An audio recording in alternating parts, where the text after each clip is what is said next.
Vera, posso antecipar que o momento é de muita negociação política, né? A gente viu no encerramento da reunião da CCJ na semana passada, o líder do PP aqui na Câmara, que é um dos grandes nomes do Centrão, que está aí realmente no centro da discussão e dessa negociação, ele levou quais são os pontos necessários de negociação ainda nessa fase de discussão da constitucionalidade. De fato, a gente não está ainda debatendo a reforma em si, está debatendo se ela é constitucional ou não. Entre os pontos que ele pede aí, que os deputados que representam esse centrão pedem a mudanças já nesse relatório, ainda nessa fase de discussão da constitucionalidade, está justamente o debate sobre a desconstitucionalização, ou seja, as regras da Previdência estão saindo da Constituição pela proposta apresentada pelo governo, e esse é um dos principais pontos que esses deputados questionam no relatório do deputado delegado Marcelo Freitas. Tem outros pontos também que eles pedem mudanças, e a gente vai ver então nessa reunião, nessa abertura da reunião de hoje, qual que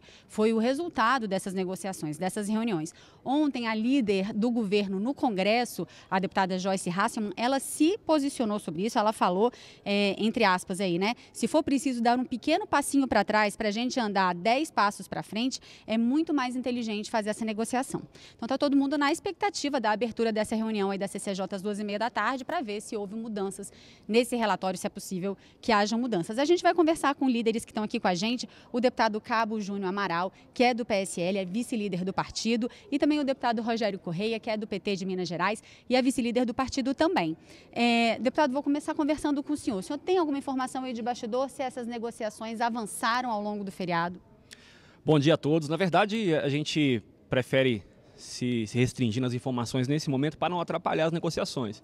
O fato é que a gente tinha a expectativa de que o projeto pudesse avançar na CCJ sem nenhuma alteração, para que essas alterações, se viessem a ocorrer, fossem discutidas posteriormente. Mas em relação às informações do que vai render para essa reunião de hoje, a gente ainda aguarda em relação à liderança.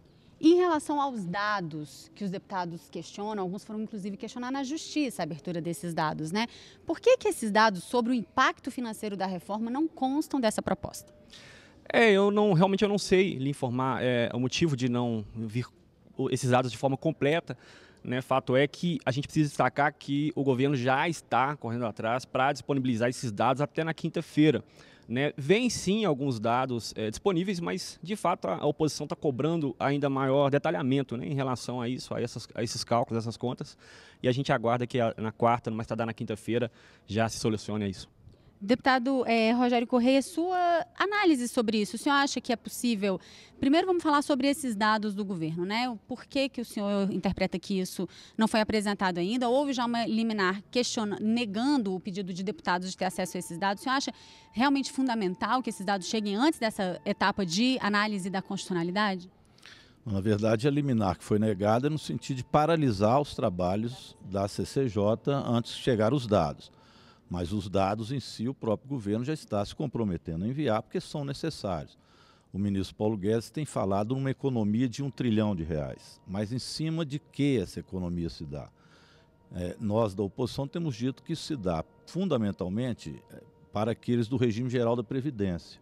Teria aí 870 milhões de economia, significa que as pessoas vão aposentar com menos dinheiro e vão trabalhar mais. E isso faz com que a Previdência ela tenha uma alteração no seu quadro muito radical, que pode levar, inclusive, à falência do sistema previdenciário. Então, esses dados para a gente, eles são fundamentais para análise, mesmo na CCJ, porque isso pode balizar ou não se o sistema que está sendo proposto de privatização do regime da Previdência, através da capitalização, se ele é viável ou não, porque ele também pode ser considerado inconstitucional. Por isso a gente faz essa premissa de ter acesso aos dados.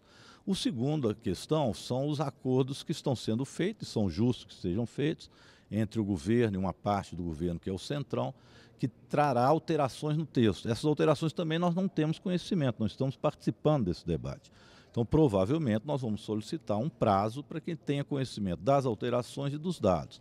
E, por fim, o presidente Rodrigo Maia tem dito que quer fazer a formação da comissão especial em 7 de maio. Então, nós teríamos mais essa semana para balizar esse possível acordo que está sendo feito entre o Centrão e a outra parte, né, da base do governo, e ao mesmo tempo ter conhecimento dos números. Então acho mais viável a gente fazer uma previsão de votação da reforma da Previdência na CCJ na outra semana. Deputado Cabo Júnior, o senhor concorda com essa análise aí da oposição? O senhor acha que pode acabar se estendendo ao longo da semana? Olha, todo cenário aqui é possível, né? Desde que a gente começou o mandato aqui, há cerca de 3 meses, a gente foi surpreendido, né, dia após dia com as previsões, né? Tudo acontece por aqui e então a gente não pode descartar nada que pode acontecer hoje. A minha expectativa é que a gente possa avançar ainda hoje. Mas sobre uma afirmação do deputado que a gente tem que destacar, a gente tem que fazer o contraponto, quando ele diz que corresponderá a menores valores, né, no bolso das pessoas quando se aposentarem. Para as pessoas de baixa renda, isso não é verdade. Serão reduzidos valores de aposentadorias das pessoas que hoje têm super salários, ou melhor, que se aposentam nesse sistema de super salários, principalmente alguns servidores públicos que ganham até 30 mil reais. Então é importante a gente destacar isso, fazer esse contraponto para que as pessoas sejam bem informadas. Deputado Rogério, o senhor faz algum contraponto sobre isso? Não, o caso dos servidores públicos que recebem ou recebiam e poderiam se aposentar com um salário maior, isso foi resolvido na reforma da Constituição em 2013. Então, hoje, todo servidor público, ele passa a perceber, após a aposentadoria, o teto, né, R$ 5.800. E o restante apenas com a aposentadoria complementar. Então, esta questão foi resolvida anteriormente. Agora, há redução sim para os que ganham menos. Por exemplo, BPC, que é uma das alterações que estão sendo mais exigidas. Aqueles trabalhadores com esse benefício de prestação continuada passariam, por exemplo, a perceber menos do que um salário mínimo, chegando a R$ 400. É uma proposta que nós consideramos não viável para o Brasil nos tempos de hoje, né?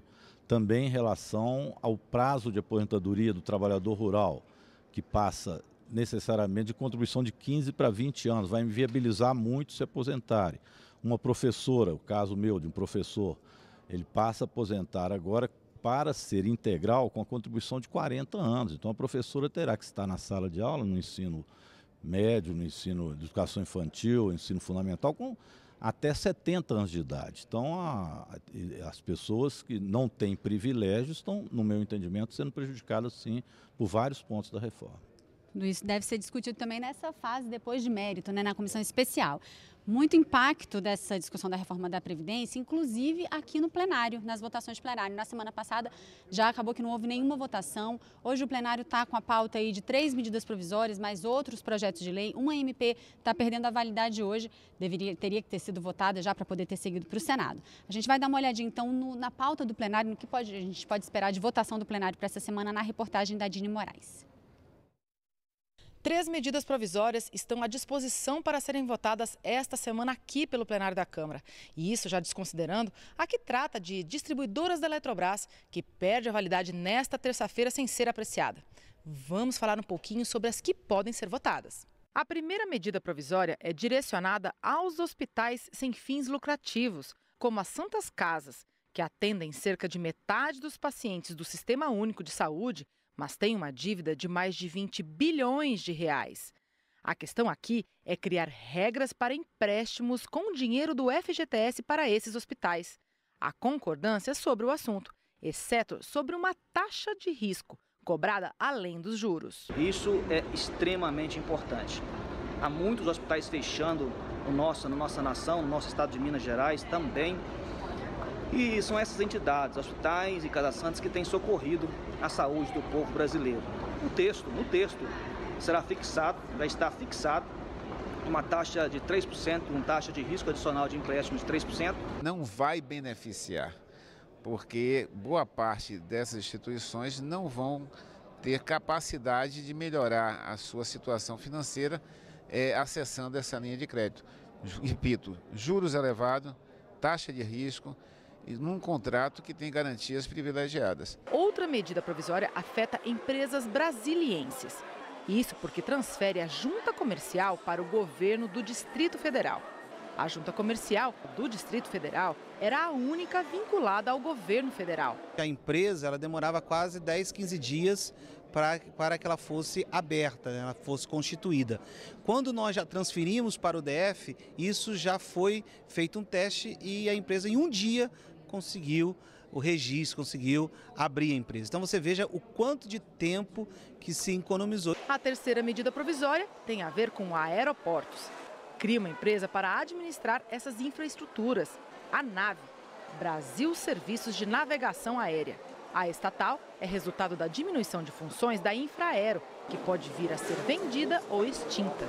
O plenário da Câmara ainda pode votar outras propostas, como a nova lei de licitações. Uma lei que está defasada, em 25 anos hoje as condições de comunicação são muito mais fáceis e muito mais próximas, e a gente procurou nessa nova lei adequar pontos que eu considero importante. Que vai ganhar é a administração pública pagando um menor preço, agilizando mais o processo de licitação e tornando-a também mais transparente. Tem mais de 50 emendas já protocoladas no plenário.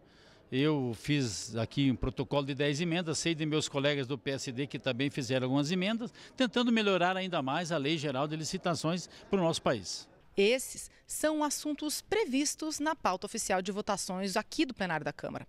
Mas só devem se concretizar se uma situação fora do plenário se resolver.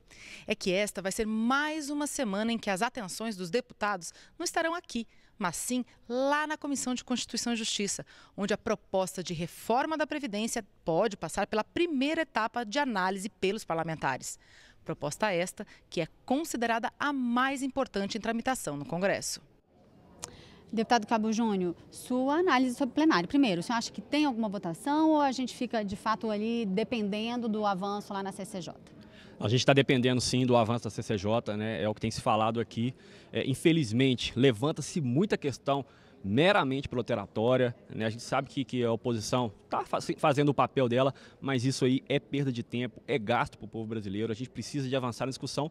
Se for contra, vota não, mas essa questão de ficar levantando a todo momento questões de ordem, apresentando destaques infundados, na minha visão, é meramente protelatório, né? Acho que fica muito claro para todo mundo, e o Brasil tem pressa, então a gente precisa avançar logo.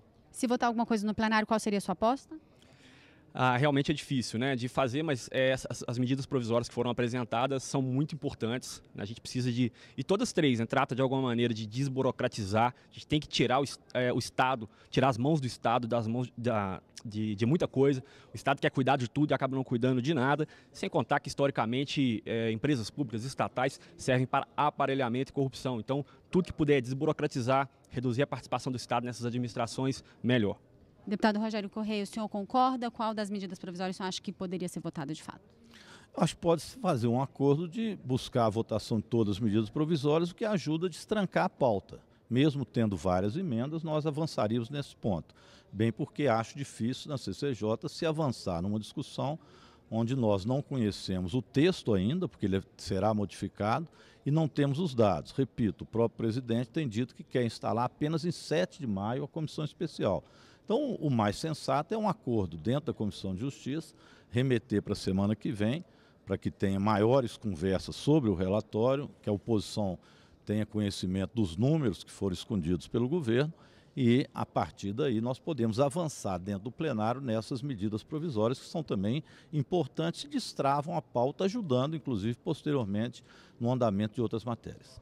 Deputado Rogério Correia, deputado Cabo Júnior Amaral, obrigada pela presença de vocês aqui. A gente volta ao estúdio, então, com a Vera.